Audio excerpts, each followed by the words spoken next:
All right, let's go back to that fuel price. As I said earlier, the price of fuel is set to go from midnight Tuesday. Consumers are already reeling under the high cost of living. How does one get smart with saving on fuel? And how do you make your car go better? We're going to give you this much needed advice on how to save on fuel consumption. All right, joining me via Skype from Johannesburg is our good friend Annelien van der Poel, and of course he's head of operations at Debt Rescue. Good evening, welcome back. Great to have you back with us, Annelien. Good evening, Stevie, and thank you as always for having me. I wish we didn't have you so often, because it's only when we really have bad news that we speak to you. Unfortunately, yes. Yeah, another big blow for consumers, Annelien. Quite a massive rise in the price of petrol, and even more worrying, that of diesel. And of course, diesel transports most of our goods and services around the country. One, you've got the tax, and then of course you've got the rise in the petrol price. A bit of a double whammy. Absolutely, it's been a tough one. I mean, we've seen, as on Friday we had the first of the electricity price hikes. Now the petrol on top of that happening on Wednesday. It's tough times at the moment.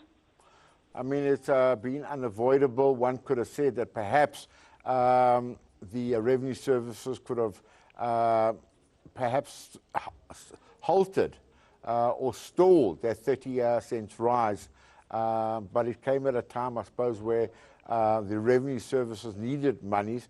I mean, what is your advice to consumers? I think the most important thing, speaking specifically, as you said, in line with saving on the fuel, is firstly, fill up your vehicle before midnight tomorrow night. Make sure that your vehicle is full if you can afford to try and avoid the hike immediately into your pocket. But also, you know, when it comes to saving on fuel, the important things to look at is if you can club together and have a couple of people carpool, always a good way of saving, you know, rotate as to this week we drive with my car, next week with yours. If you're lucky enough to be in an area where you can use public transport, see if public transport might be, you know, reliable enough as well as cost-effective enough for you as an option. But, you know, there's a lot of things people have to do right now. Belt-tightening time, we have to look at the options, you know, where we can make the cuts in our budgets, knowing what we absolutely have to have versus what we would like to have.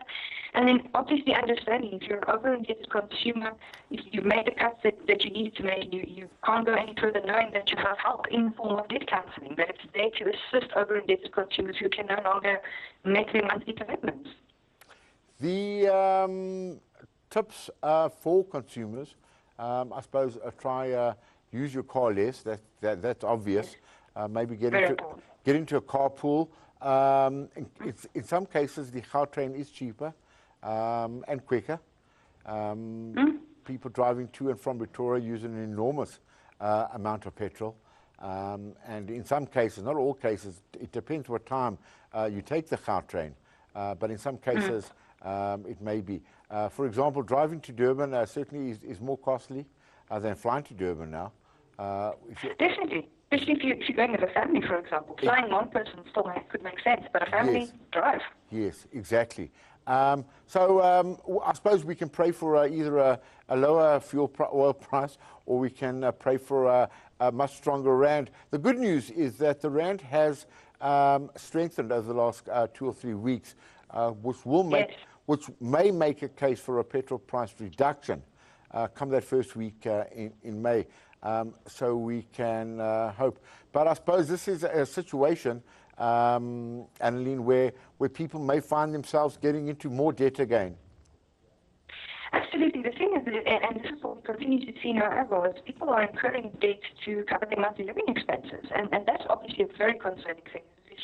If you're struggling so much that you actually have to incur debt to put food on the table, etc., that's an absolute worst-case scenario. But that, unfortunately, is what happens when your debt expenditure is already so high on non-living expenses at the end of the day. Another tip also is if you need to go and do your shopping, you know, try and route yourself on the way home, for example, from work, is to make sure that rather than having to get in the car again and go and do your shopping. There's a couple of changes we can make that can definitely put some savings back into our pockets, or at least reduce the expenses.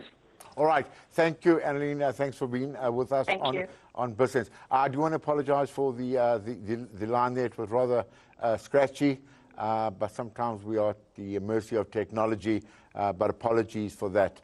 And now it's time for us to look at the big story